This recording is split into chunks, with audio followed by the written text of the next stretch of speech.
Say hello.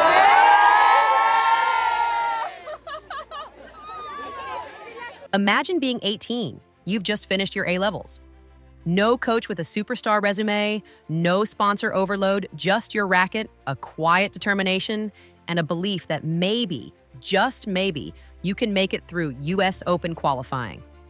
Then boom, you storm through 10 consecutive matches without dropping a single set and become the first qualifier in history, male or female, to win a Grand Slam.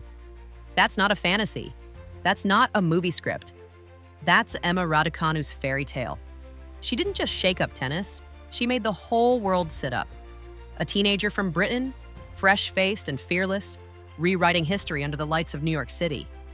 She wasn't just a champion, she became a symbol of what's possible when preparation meets the perfect moment. But to really understand her story, we have to rewind. Before the lights, before the headlines, there was a girl growing up in Bromley, quietly training in the shadows.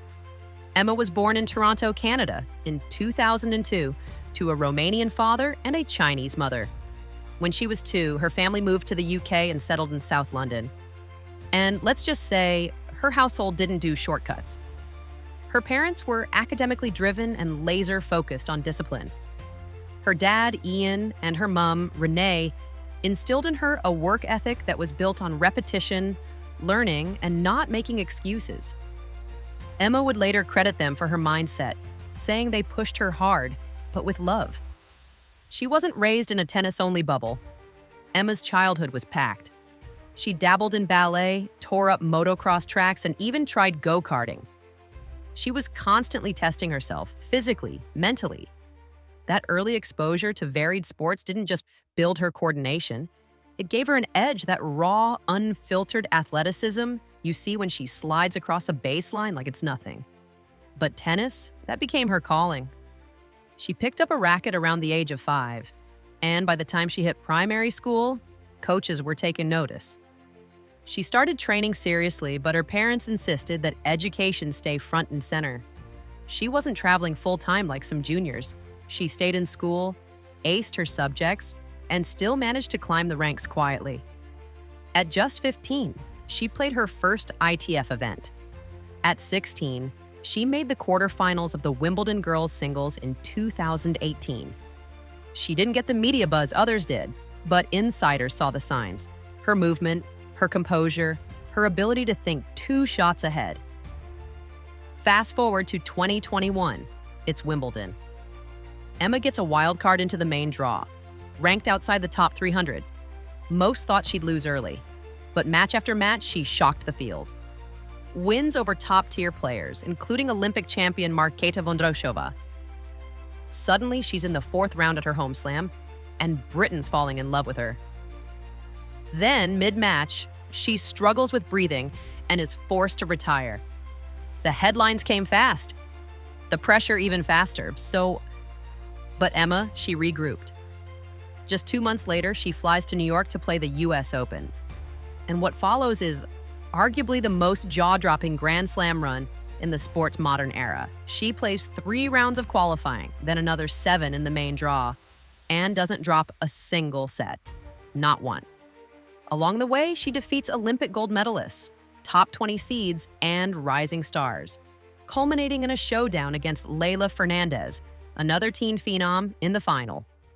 With the poise of a veteran, Emma takes her out in straight sets.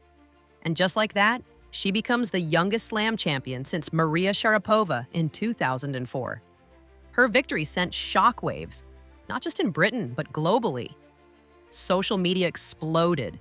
Sponsors came calling, she was invited to the Met Gala, sat front row at Fashion Week, made the Time 100 Next list, and all of this less than 48 hours after she was diving across Arthur Ashe Stadium for match point. But the win brought more than just champagne and magazine covers. It brought expectation.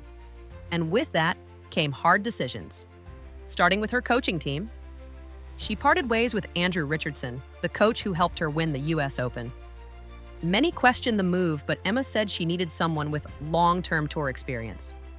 In came Torben Beltz, who had worked with Angelique Kerber, then Dmitry Tursunov, then Sebastian Sachs. And through all of it, there were moments of brilliance, but also the instability that comes from too many changes, too fast. And it wasn't just the coaching carousel. Emma's body started pushing back.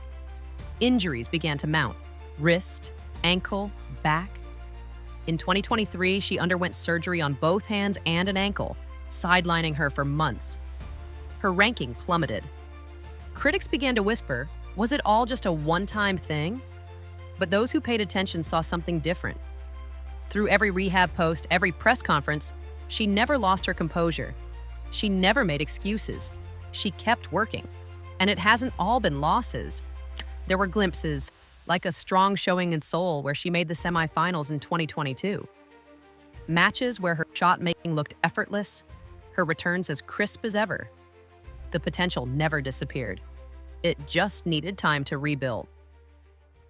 Meanwhile, off-court, Emma was becoming a cultural force. A global ambassador for Dior, a jewelry icon with Tiffany and Company. She brought fashion and tennis together in a way few have since Serena Williams. Yet through all the glitz, she stayed surprisingly grounded.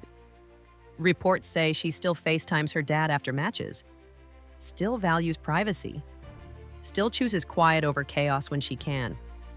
And speaking of privacy, when it comes to her personal life, Emma keeps things locked down. There have been rumors, of course.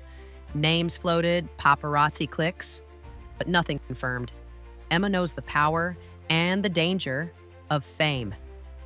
In interviews, she's made it clear. The court is her sanctuary. Everything else is background noise. So where does she go from here? Well, Emma's been back on the training grind. Eyes locked on Wimbledon, potentially the Olympics.